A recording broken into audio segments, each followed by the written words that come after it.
I'm at a point in my life where all I want to do is spend time with as much time as I can with my children and my friends.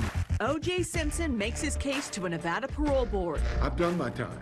After spending the better part of a decade behind bars in Lovelock Correctional Facility. Look, I've missed a lot of time. Today, Orenthal James Simpson was granted parole. So based on all of that, Mr. Simpson, I do vote to grant parole when eligible, and that will complete this hearing. Thank you. Thank you. Thank you. We take a look back over the past 9 years. He did bust in with the guys, and their work done. To see what led up to one of the most anticipated parole hearings in history, and hear from locals. I think he should be paroled. I think he needs to stay in prison. Who have mixed opinions about the Juice's pending release. You're watching a special edition of 8 News Now at 6. O.J. Simpson, paroled. That's right, O.J. Simpson will soon be a free man again after his parole was granted in northern Nevada today. Thanks for joining us at 6. I'm Christiane Klein. And I'm Denise Valdez. The former NFL star will be released after serving 9 years behind bars for the 2007 armed robbery at a Palace Station hotel room. Now, we have live team coverage tonight from both here in Las Vegas, where that crime took place, and in Carson City, where the parole board met today. And let's begin with Patrick Walker, who is at today's hearing in the state's capital. Patrick. Hi there, Christiane and Denise. Yeah, we coming into all this with all of the speculation. We're not sure exactly how long all of this was going to go today, what to expect. But in the end, today's hearing and deliberations lasted just under 2 hours. And in the end, O.J. Simpson had a reason to celebrate. Dressed in a light blue denim-like shirt, Simpson spoke at length about why he went to Palace Station that night in September 2007. He maintains it was to get back some of his personal belongings, and a California court later affirmed what he took actually belonged to him. But Simpson then took issue with the notion he broke into that room, saying when he accompanied point man Thomas Riccio into the hotel room, Riccio used a hotel key to let him in. Simpson appeared in front of the parole board via video conference from the Lovelock Correction Center, where he's serving his 9 to 33-year sentence. He was flanked by family and supporters as he spoke with parole commissioners. As I said, I wish it would have never happened. I was going to start, I didn't know how we were going to do this, by apologizing to the people of Nevada, because I wish this would have never happened. I apologized to him at my sentencing. So based on all of that, Mr. Simpson, I do vote to grant parole when eligible, and that will complete this hearing. Thank you. Thank you. Thank you. Well, Simpson says he has made up with Bruce Fromong shortly after this whole thing took place, and Fromong testified on O.J.'s behalf today, saying he thought O.J. should have only served maybe a couple of years in prison. Now, Fromong reiterated essentially that if O.J. called to pick him up, he would be there, even if it were tomorrow. And interestingly enough, after the hearing ended, on his way out of the room, we could see on the video feed from Lovelock, O.J. made a motion toward Fromong and then mouthed, hey, you know, I'm with you, call me, put his hands up to his head like that. So you never know, maybe that phone call actually might happen. For now, live in Carson City, I'm Patrick Walker, 8 News Now. Okay, thank you, Patrick. And we wanted to take a look at O.J. Simpson's path to parole. And of course, to get to parole, you have to have a crime. And that takes us to September 2007, when Simpson was arrested in connection with that armed robbery inside a Palace Station hotel room. Now, he was convicted the following October, and then in December, he was sentenced to 33 years in prison. Now, let's fast forward to July 2013. This is about 4.5 years later when O.J. Simpson was up for parole the first time. Now, while he was granted parole for some of the charges, he wasn't paroled on all charges, still had to stay behind bars. That is, until today, when the board granted Simpson parole, and he will be able to walk out of Lovelock as soon as October 1st. Denise? Well, we also wanted to hear from locals in person to hear what they thought. Their opinions went from one extreme to another. I think he needs to stay in prison. I think he needs to stay where he's at. I don't think he has learned his lesson. I don't think he would be a danger to himself or society. He's been through too much. He's older.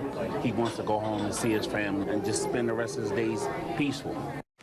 In fact, many of the out-of-towners that we talked to today who were eating at the Egg and I near Sahara and Arville were surprised to find out that they were just a few blocks away from Palace Station, where that 2007 robbery took place. Christiane?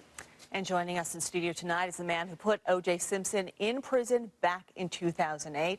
David Roger was the lead prosecutor in the case. He's also the former Clark County District Attorney.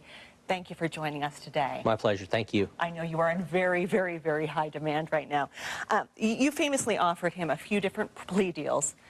He didn't take those, which led to that 9 to 33-year prison sentence and conviction.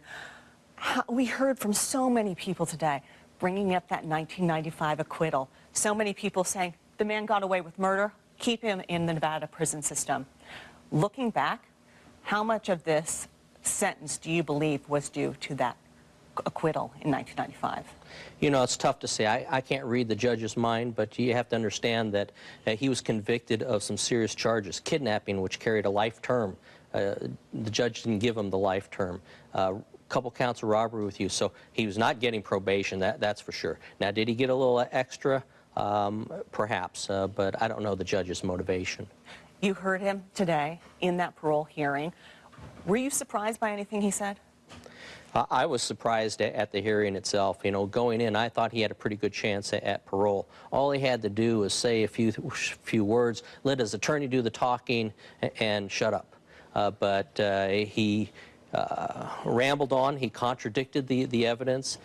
Walking away from that, you'd think that O.J. Simpson had planned on going in, having a beer, and carving up the money or the property, but that wasn't the evidence. The evidence, the audio tape says it all. O.J. Simpson goes bursting in the room, don't let anybody out of here, you thought you could steal my blanking stuff, and that was the two sides of O.J. Simpson for sure. And you saw a little bit of that when he got agitated during the hearing, when the parole commissioner asked him about the ownership of the property. And that's what I tell people all the time. He has two personalities, and he certainly has a dark side. And it was interesting, too, one of the things that he said in that hearing today was that he thought he had led a conflict-free life, which was just so fascinating and interesting when you think about it. You also have had so many people and so many requests from around the world because of this case to talk to the media. Why do you think there is such this fascination? I'm baffled. I really am. I mean, here is a guy who was charged with murder, you know, 1995 was it, and a long time ago, but I think he is just such a divisive personality. I mean, back when the murder case occurred, we had a race divide with respect to his case, and I think maybe it's carried forward. Quickly, any advice for O.J. Simpson if he messes up on parole? He's back in the prison system. Walk the straight line. Do what the parole officer tells you, and if you don't, you're coming back to Nevada and you're going back to our prison. Thank you so much for talking with us today. You bet. Denise? Well, sports and memorabilia stores have been busy getting lots of calls from people wondering just how the outcome of the parole hearing could affect their O.J. memorabilia. Katie Bower talked to experts in Las Vegas. And Katie, now that his parole is imminent, what does that mean for the value of those collectibles? Well, Denise, opinions are really mixed. Some people say the value of his memorabilia, like this Bills card, will go down. Others I talked to said the value will likely go up. But regardless of what happened today, most people I talked to said, notoriety or not, there is no such thing as bad publicity. Richard Watt is the former owner of memorabilia store Field of Dreams. He sat next to O.J. Simpson during signings 3 or 4 times here in Las Vegas, and he said he used to be one of the best athlete autograph signers they've ever had.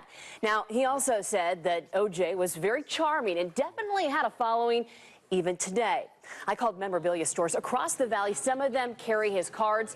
Others, though, won't even sell the product because of the stigma. The largest chain of memorabilia stores in this city will not carry his merchandise, and I talked to one of the managers this morning, and they said today they already receive about 15 calls of people that want to come down and buy something. So there's a certain element that deals with that. And again, I go back to the Bonnie and Clyde, the Adolf Hitler. There's a market for everything. And then I sign them. Yeah, speaking of market, here's what it could be worth if you have a few O.J. items. According to Watt, an 8x10 autograph pick would probably sell for about $125. An O.J. football could go for about $400. Now, I found this non-rookie O.J. Bills card for about $15. And ultimately, sports cards at memorabilia stores, some of them are there, some of them are not. Again, some people choosing not to sell them. them. Either way, here's something to think about. The owner of the Ultimate Sports Card and Memorabilia store told me today that now that he's out on parole, he could sign more autographs, which could also diminish the value of what's currently available on the market. Denise? Hadn't thought about it that way, Katie. Thank you. We have plenty more coverage of today's parole hearing on our website at LasVegasNow.com.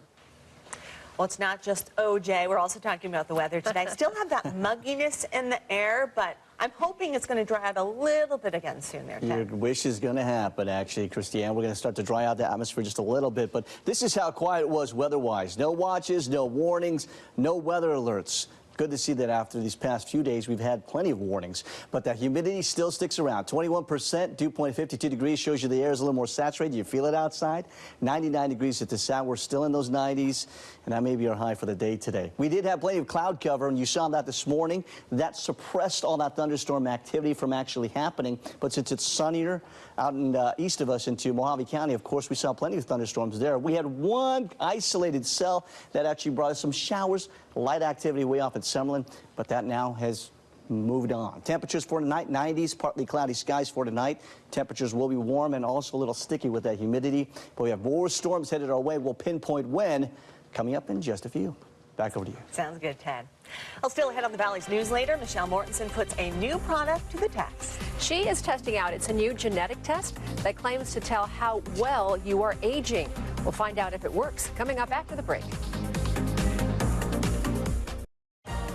You're watching 8 News Now at 6. Have you ever wondered how well you're aging? Christiane's like, we don't want to know. Well, a new genetic test claims it can answer that very question for you. It comes from a company called Years, and tonight Michelle Mortensen is putting it to the try it before you buy it test. How old are you, Laurie? I'm 13. Really? When I was your age, I was 13 too. Some say youth is wasted on the young, but age may have nothing to do with it. It may all boil down to your cells. At least that's what the folks at Years say. How old I am means less to me than how well I'm aging. My age is just 29 in Years. Years is the latest DNA test available to the masses that claims to reveal your true age, your cellular age. With just a drop of your blood, they claim they can tell you how well you're aging. They do that by measuring your telomeres, which are the protective caps on the end of your DNA strands. The longer they are, the better. And I was dying to know how long or short mine were. So I took the $89 test and waited 6 weeks for the results, which were not good, in my opinion. Your age in Years is older than your actual age. 11 years older, to be exact. According to the pamphlets of information that they sent me with my results, my shortened telomeres could be due to a variety of factors, like not getting enough sleep each night, or too much stress in your life. I got a little bit of that. Even what you eat makes a difference. But the big question I had after reading all of this: what does it mean? Am I going to go gray? Am I going to get wrinkles? Am I more prone to disease? Am I going to die? Or am I just a hypochondriac in the middle of a midlife crisis? For answers, I turned to genetic expert Professor Martin Schiller. It's all of the things associated with aging, which tend to be a higher probability for common diseases, looking older, you know, all of the things we associate with aging. Wait, what? It means I'm old and prone for disease? I'm just not ready for all of this. It's just... But before I went on Nene Leaks, the professor told me this. When they do the clinical studies, they find that some people not only have long telomeres, but if they follow them over time, they continue to get longer. So you can possibly lengthen your telomeres, making yourself younger, kinda, on a cellular level. So you're telling me there's a chance? Thank the Lord. Truth is, tests like these aren't here to give you false hope or to create fear. They're here to give you information. What you do with it is truly up to you. As Professor Schiller explained, not enough research has been done in this field of genetic research just yet to really know what your results mean. But more is discovered every day. Plus, even if you don't get the results you were hoping for, he says it doesn't mean your results are bad. Yeah, so you're older according to the clock, but it's not known if that has any consequence to you. So I'm not going to die yet? No, you're good for a while, probably. Okay, because I'm a hypo and I'm on the verge of a midlife crisis, I love this test. But I also love that they give you this book, which basically kind of explains all the reasons why you might be aging badly on a cellular level and what you can do. And that sent me to a vitamin store where now I take Reversatol and Omega-369 and all this stuff, which Professor Schiller was like, I don't know if you really need to do that. Maybe just sleep some more and eat a little bit better. But I do it now. So it could just encourage you to change some behavior. Yes, and I plan on taking the test again, like in a year or so, to see if I've improved or if I am just got 1 foot even deeper in the grave. I will keep you posted. And if you want to do it, it's only $89. Thanks, Michelle. Interesting. Yeah. How old do you feel like you've been to these storms the last couple of weeks? But put extra gray 200 hairs? years old, oh yeah. But the thing is that when that 11 o'clock show is over, I'm hitting the sack right now. I'm so tired from these storms. But I'll tell you what, we have another round next week. It's good to see them because they bring us the much needed rainfall, right? Beneficial rain. So I don't mind working these hours just to get some rain in here, right? A live look outside shows us some clearing compared to those abundant clouds we had earlier today. Let's get to our weather headlines, shall we? The monsoon is now starting to retreat. Our better chances for the storms, of course, are going to be in the mountains and east of us. Hotter and less humid as we get into the weekend, but more storms are in the forecast again for next week. Good, because again, we need the rainfall. Several at 96, downtown 99 for you. 99 is a popular number here. Sunrise Mountain, 99 for you as well. Same goes for Green Valley and Henderson, 97, Seven Hills. Southwest section, Southern Highlands at 96, that includes Mountain's Edge. 101 for Pahrump. 99 also for Boulder City. We're still 108 in Laughlin.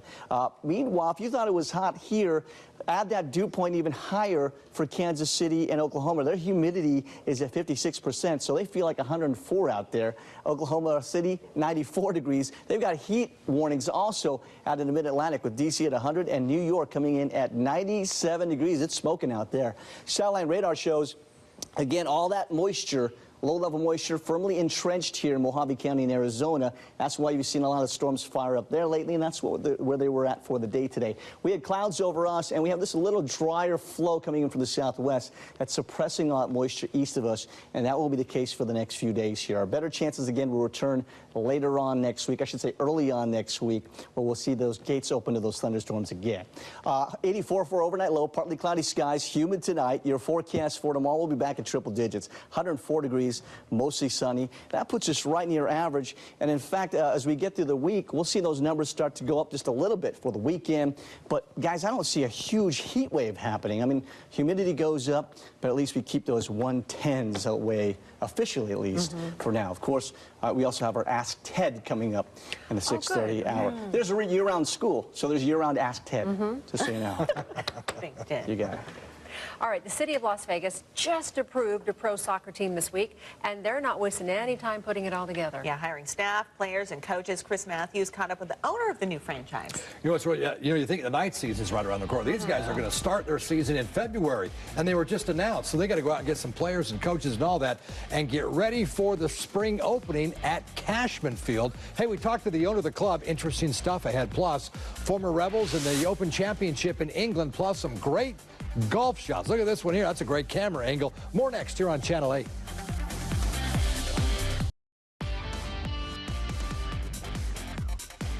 Las Vegas City Council says Vegas is ready for pro soccer. They couldn't land Major League Soccer, but they approved the next best thing right now. United Soccer League is coming to Las Vegas. Think of it as AAA soccer. You'll see some of the best players in Las Vegas. They'll kick off the season in 2018, so there isn't much time to prepare and make this show. Something Las Vegas will want to embrace, especially if they can make it an event. Being in downtown Las Vegas with this game and this sport, it's a 90-minute party, and we're a half mile from the bars, restaurants, casinos, and the whole nightlife. And what you're talking about in Seattle, that march to the match, I saw it in Orlando. I've seen it in other markets where they said they're not going to march. They're not going to march down to Cashman. As soon as you get 20, it becomes 40, it becomes 80, it becomes 100, and then all of a sudden it's 200, it's 300, and guys like you are saying, oh, this is safe, this is fun, I'll do this. I want the ability on a Saturday night to wear a scarf, bang a drum, say funny cheers, stand on my seat, wave, sing, dance, ole, ole, ole, smoke bombs are going off, flares are being lit. That's why it's, again, saying like you won't go unless it's the high level. I use the UNLV basketball example. There are unique things about a UNLV basketball game. There are unique things about an international soccer.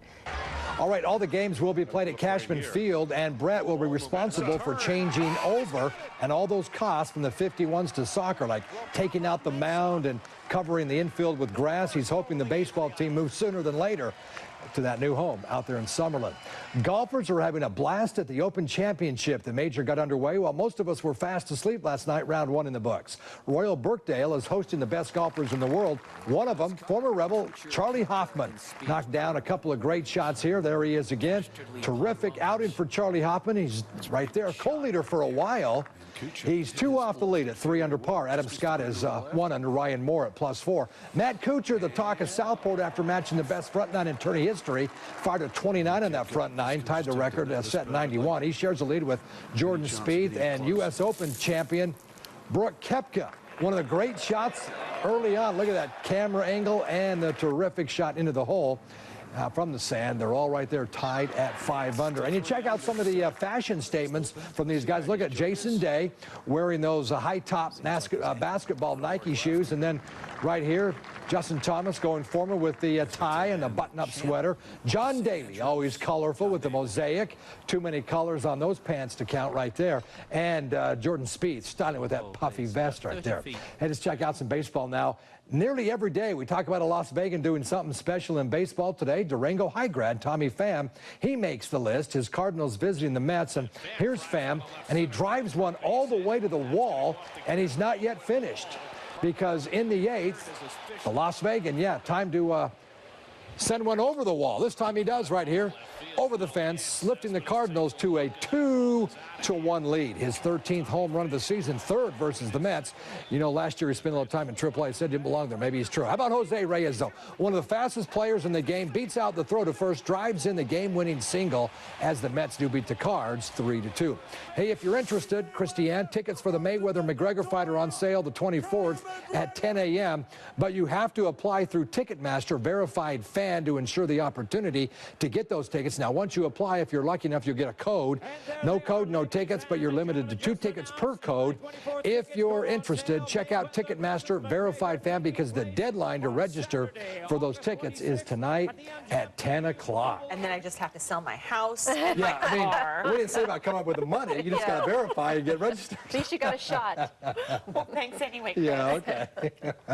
And there is still a lot more news coming up at 6:30. We look into the type of brain cancer Senator John McCain was diagnosed with and how quickly it can spread.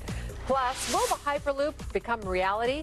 Tesla's co-founder has been tweeting where the new technology could first debut right here in the United States.